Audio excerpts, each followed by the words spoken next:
Throughout history, we have seen there be a significant gap in how different genders have been portrayed and viewed by society in sports. There are constant battles between male and female athletes fighting for the same rights that should be allocated for everyone who plays sports, as ultimately sports are played for enjoyment. In today's society, arguments regarding the wage gap between men and women, media coverage, and sporting freedom are topics that are constantly brought to the table to be discussed, as women's sports as the women's sports world has become more and more independent, and as a result should require the same amount of respect as male-dominated major league sports. Throughout this presentation, we'll be discussing and examining the various problems surrounding gender roles and examples of athletes who have defied social When constructs looking at who to could become possibly be the successful. most dominant athlete, there are a lot of factors that the argument gets broken down to. We tend to look at successful male athletes such as LeBron James in basketball, Roger Federer in tennis, and Jordan Spieth for golf. Then we come into the discussion of gender. None of the athletes listed are women, as the impression that female sports or leagues can't compete against men. However, that notion has been quickly dying over the recent years. In fact, the discussion of who's the most dominant athlete in modern day has now included strong female athletes such as Serena Williams in tennis and Ronda Rousey in mixed martial arts. If we look at sports in a general view, there are far more female athletes than just Williams and Rousey who are taking their sports by the storm. As a society, we might be late on the acceptance of females as dominant athletes, but more importantly, we are late on accepting women as the men's side of sports, no matter what job. As Williams and Rousey dominate their sport, other women have kicked the door down in other fields in different leagues. Will there be a time when men and women athletes are equal? Only time will tell. But nonetheless, society should agree that some women are going to be better in some things and some men are going to be better in other things. But the most important thing we need to do is respect female athletes as competitors. In tennis, for example, while Grand Slams pay the same prize money to male and female champions, the top male players constantly earn more in sponsorships and endorsements. However, there are reasons to be hopeful. For example, in cricket, there have been significant benefits for female players by raising their profile through bigger ground audiences and TV coverage, which has increased sponsorship opportunities. Although a big pay disparity still remains between male and female players in the sports world today. Therefore, in the sports world, pay equality is growing in some areas, such as cricket and tennis. As professional sporting brings in a ridiculous amount of money in general, we should find a way to invest more in our female athletes and pay them the same as their male counterparts. Women work just as hard as men, and they should not be limited because of gender to prove their worth. The stigma surrounding women in sports has been present during ancient times, and the mentality that women should not be participating in sports due to a lack of mental and physical strength, mixed in with society's view and role of women, had restricted the involvement of women in sports.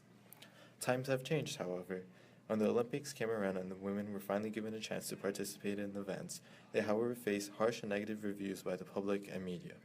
The mentality surrounding women did not change as various games evolved and soon became major league sports. Women were still not given a fair opportunity to participate, nor were they viewed as being gifted athletically.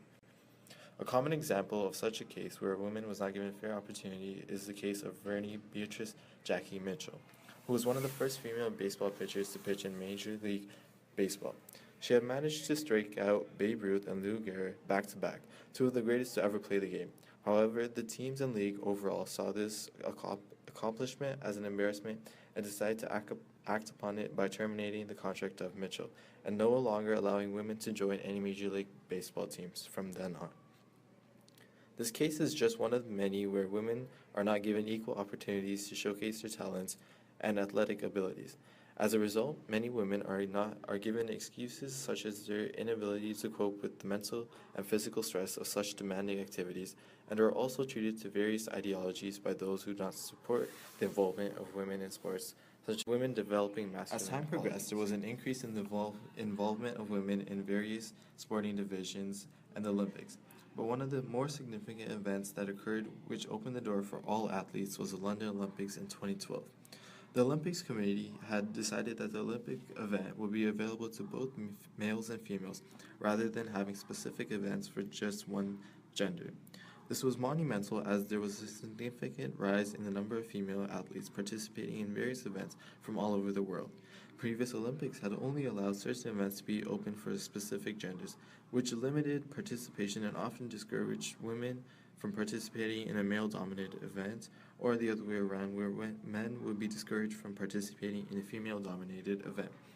There was also a heightened sense of sportsmanship all around, as the world was able to view athletes as not just being one sex or the other, but as individuals whom have worked extremely hard to compete and represent their countries, regardless of however the way they may look or Today's present society, themselves there's to society. inequity as well as inequality in the sports world. Today, although men and women both have their respective professional sports, there is an extreme inequity in the way they are regarded. Primarily, there is a large wage gap between men and women in sports due to low interest and thus revenue in women's sports. This discrepancy can be seen throughout most sports where a gender wage gap is common. For example, the US women's soccer team earned $2 million for their first place finish while the men's team earned $9 million after losing in the 16th round. Furthermore, in today's society, a stigma still exists around women playing sports. One telling factor is that as females get older, their sports participation drops because of the stigma as well as due to fear. In fact, from the ages of 15 to 20, sports participation in women drops from almost 40% to less than 20%. These social and economic inequalities in sports have given way for social scientists to analyze causation. One emerging view is the feminist theory, where they have explored the idea that the inequality is a result of gender-based discrimination. In today's sports, essentialism has perhaps taken over. Women are disregarded in sports due to the prevailing societal idea that women are not as good as men in sports, leading to the lack of media representation and thus pay. Another prevalent theory is the learning behavioral theory, which has looked at the possibility that negative reinforcement through social stigmas and views has resulted in a lack of women representation in sports. Through cultural ideologies, women who do not fit into the mold made for them by society will usually face isolation or alienation along with the accompanying mental and physical harm. As a result, women in today's society are coerced into conforming to the societal ideologies of how women should approach sports.